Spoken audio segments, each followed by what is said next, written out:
Hello friends, मैं हूं इति शर्मा और आप देख रहे हैं यूट्यूब चैनल सरकारी जॉब न्यूज़। ये 14 जुलाई 2020 के करंट अफेयर्स हैं। पहला क्वेश्चन लेते हैं। उससे पहले आपको एक ज़रूरी बात बता दूं, आपके सन में सर एक सप्ताह के लिए आउट ऑफ स्टेशन है, इसलिए एक सप्ताह करंट अफेयर्स मैं प्रोवाइड करूँगी और अगले सप्ताह से फिर वो आपको पहले की तरह करंट अफेयर्स पढ़ाएंगे। तो शुरू करते हैं। पहला क्वेश्चन है, गूगल के CEO ने भारत में कितनी रकम निवेश करने का ऐलान किया? आंसर है 10 अरब डॉलर। अगर इसे हम रुपए में काउंट करें तो 75,000 करोड़ रुपए। ये ऐलान गूगल और अल्फ़ाबेट के CEO सुंदर पिचाई ने किया है। वो इस 10 बिलियन डॉलर का निवेश अगले 5 से 7 सालों में करेंगे।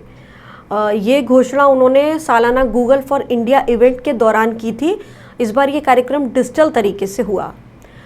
नेक्स्ट पॉइंट है, ये निवेश किन क्षेत्रों में होगा? नंबर 1, भारतीय भाषा में लोगों तक इन्फॉर्मेशन पहुंचाने में, चाहे वो हिंदी, पंजाबी, तमिल या कोई भी भाषा हो। सेकंड पॉइंट है, नया प्रोडक्ट बनाने और सर्विस शुरू करने के लिए। थर्ड, बिजनेस को डिजिटली सहयोग देने में, क्योंकि डिजिटल ट्रांसफॉर्मेशन की ओर इंडियन बिजनेस बढ़ रहा है। हेल्थ, एजुकेशन, एग्रीकल्चर जैसे क्षेत्रों के लिए तकनीक और आर्टिफिशियल इंटेलिजेंस विकसित करने के लिए। सुंदर पिचाई ने इस बारे में देश के प्रधानमंत्री नरेंद्र मोदी से भी बात की है और नरेंद्र मोदी ने भी कहा है कि वो बहुत खुश हैं इस घोषणा से, चाहे वो शिक्षा हो, लर्निंग हो, डिजिटल इंडिया हो, इन सभी क्षेत्रों में निवेश करने से बहुत फ़ायदा होगा। और प्रधानमंत्री ने बताया कि उन्होंने डेटा सुरक्षा और साइबर सुरक्षा की इम्पोर्टेंस पर भी डिस्कस किया है। अगला क्वेश्चन लेते हैं। उससे पहले आपको बता दूं कि इस करंट अफेयर्स का जो PDF है वो वीडियो के डिस्क्रिप्शन से आप ले सकते हैं या वीडियो ख़त्म होने के बाद ठीक मेरे बगल में डाउनलोड का लिंक आएगा। नेक्स्ट क्वेश्चन, सुप्रीम कोर्ट ने पद्मनाभ स्वामी मंदिर के मुख्य प्रबंध कमेटी में त्रावणकोर के राज परिवार की भूमिका को बनाए रखने का आदेश दिया है। मंदिर किस राज्य में स्थित है? आंसर है केरल। किन जजों ने फैसला सुनाया? जस्टिस यूयू ललित और जस्टिस इंदु मल्होत्रा की बेंच ने 13 जुलाई यानी कल ही ये फैसला सुनाया है। अब सवाल बनता है, ये मंदिर केरल में कहाँ स्थित है? तिरुवनंतपुरम जिले में स्थित है। सुप्रीम कोर्ट के फैसले के बाद मंदिर के प्रबंधन के लिए बनने वाली मुख्य कमेटी में पूर्ववर्ती राज परिवार की भूमिका मुख्य रहेगी और जब तक मुख्य कमेटी का गठन नहीं हो जाता तब तक तिरुवनंतपुरम के जिला जज की अध्यक्षता वाली कमेटी ही मंदिर की व्यवस्था देखेगी। ये भारत का सबसे धनी मंदिर है। भगवान पद्मनाभ यानी जिन्हें हम विष्णु भगवान भी कहते हैं, उनके इस भव्य मंदिर का जो पुनर्निर्माण था वो 18वीं शताब्दी में त्रावणकोर शाही परिवार ने ही कराया था। इसी परिवार ने 1947 में भारतीय संघ में विलय से पहले दक्षिणी केरल और उससे लगे तमिलनाडु के कुछ भागों पर शासन किया। स्वतंत्रता के बाद भी मंदिर का संचालन यही राजपरिवार ही करता आया और इसके कुलदेवता भगवान पद्मनाभ हैं। अब सवाल ये है कि पद्मनाभ स्वामी का जो मंदिर है वो सबसे धनी मंदिर है, लेकिन ये चर्चा में कब आया?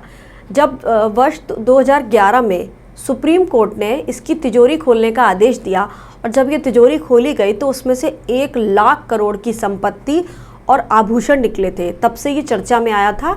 हालांकि अभी इसकी एक तिजोरी यानी वॉल्ट भी नहीं खुली। इसके बारे में वहाँ के जो पुजारी और कुछ लोग हैं वो ऐसा मानते हैं कि मंदिर की बी तिजोरी जो है वो शापित है, यानी उसको खोलने से कोई श्राप लग जाता है। नेक्स्ट क्वेश्चन, वित्त वर्ष 2019-20 में भारत का सबसे बड़ा व्यापारिक साझेदार, अगर इंग्लिश में कहें तो इंडियाज़ टॉप ट्रेडिंग पार्टनर, कौन सा देश बना? आंसर है अमेरिका। केंद्रीय वाणिज्य और उद्योग मंत्रालय यानी कॉमर्स एंड इंडस्ट्री मिनिस्ट्री ने इसका आंकड़ा जारी किया है। सबसे बड़ा व्यापारिक साझेदार मतलब हम किस देश के साथ सबसे ज़्यादा व्यापार करते हैं, यहाँ का सामान वहाँ और वहाँ का सामान यहाँ लाते हैं। ये लगातार दूसरी बार है जब अमेरिका टॉप ट्रेडिंग पार्टनर बना हुआ है। उससे पहले के सालों में ये स्थान चाइना रखता था। अब पॉइंट है, भारत अमेरिका के बीच कितना कारोबार हुआ?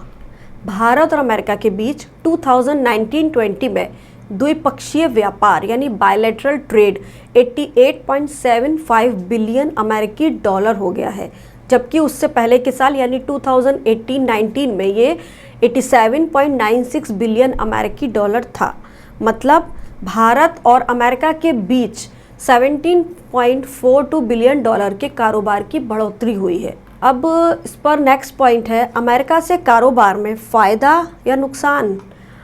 तो बता दें कि अमेरिका उन कुछ देशों में से एक है जिसके साथ हमारा ट्रेड सरप्लस है, यानी हम जितना निर्यात करते हैं उससे कम आयात करते हैं। अब हम बात करेंगे कि चीन और भारत के बीच व्यापार पे क्या फ़र्क पड़ा, व्यापार कम हुआ है या बढ़ा है। अगर आंकड़ों की बात करें तो 2013 से 2018 तक चीन सबसे बड़ा ट्रेडिंग पार्टनर था, लेकिन फाइनेंशियल ईयर 2018 और 19 में ये जगह अमेरिका ने ले ली। नेक्स्ट क्वेश्चन, यूनाइटेड किंगडम में एफडीआई का दूसरा सबसे बड़ा स्रोत कौन सा देश बन गया है? आंसर है भारत। एफडीआई यानी फॉरेन डायरेक्ट इन्वेस्टमेंट, मतलब जब कोई विदेशी कंपनी या संगठन निवेश करता है तो उसे एफडीआई कहते हैं। ओके, यूनाइटेड किंगडम का डिपार्टमेंट ऑफ इंटरनेशनल ट्रेड यानी डॉट ने ये आंकड़ा जारी किया है। इसके अनुसार जो भारतीय कारोबारियों ने 2019-20 में ब्रिटेन में 120 परियोजनाओं में इन्वेस्ट किया और 5,429 नए रोजगार के अवसरों का सृजन किया। मतलब कि भारत की कंपनियां वहां गई, उन्होंने वहां इन्वेस्ट किया और उससे इतने सारे एम्प्लॉयमेंट्स का डेवलपमेंट हुआ। नेक्स्ट पॉइंट है, यूनाइटेड किंगडम में एफडीआई का स्रोत क्या है? पहले नंबर पर अमेरिका, वहाँ के कारोबारियों ने 462 प्रोजेक्ट स्टार्ट किए। दूसरे नंबर पर भारत, तीसरे नंबर पर जर्मनी, चौथे पर फ्रांस और पाँचवें स्थान पर चीन है। नेक्स्ट क्वेश्चन, भारत के 66 यानी 66वें शतरंज ग्रैंड मास्टर कौन बने? आंसर है जी आकाश। ये ऐलान अंतर्राष्ट्रीय शतरंज महासंघ इंटरनेशनल चेस फेडरेशन की वर्ष 2020 की परिषद की दूसरी बैठक में किया गया। नेक्स्ट क्वेश्चन है, इकोनॉमिस्ट इंटेलिजेंस यूनिट EIU द्वारा जारी कैंसर की तैयारी में 10 एशिया पैसिफिक देशों की रैंकिंग में भारत का स्थान बताएं। आंसर है 8th रैंक।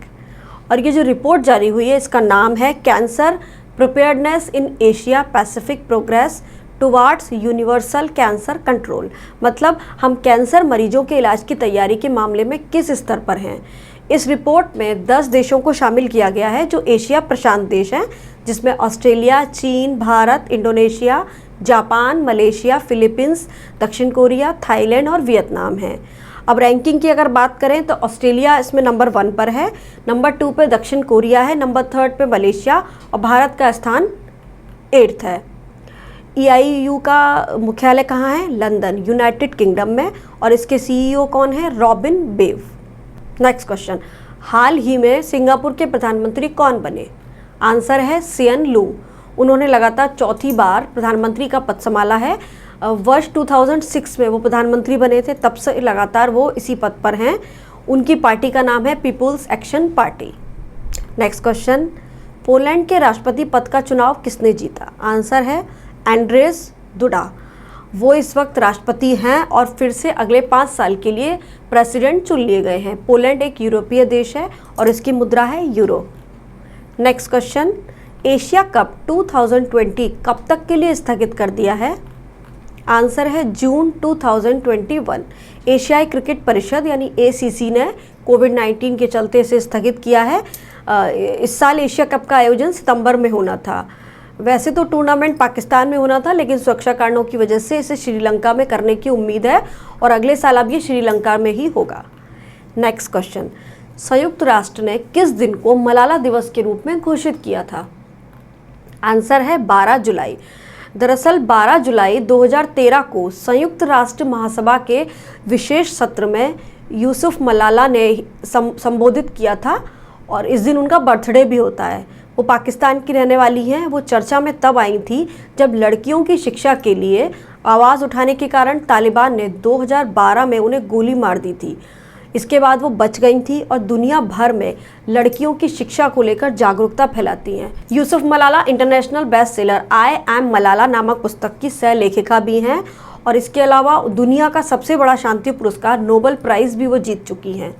तो दोस्तों ये था 14 जुलाई का इम्पोर्टेंट करंट अफेयर्स। इसका PDF मेरे बगल में अवेलेबल हो गया है और क्लिक कीजिए और डाउनलोड करिए, और आप इसे वीडियो के डिस्क्रिप्शन से भी डाउनलोड कर सकते हैं। हाँ, जिन लोगों ने इस चैनल को सब्सक्राइब नहीं किया है वो ज़रूर करें, साथ में बेल आइकन दबाना ना भूलें। अब कल मिलेंगे।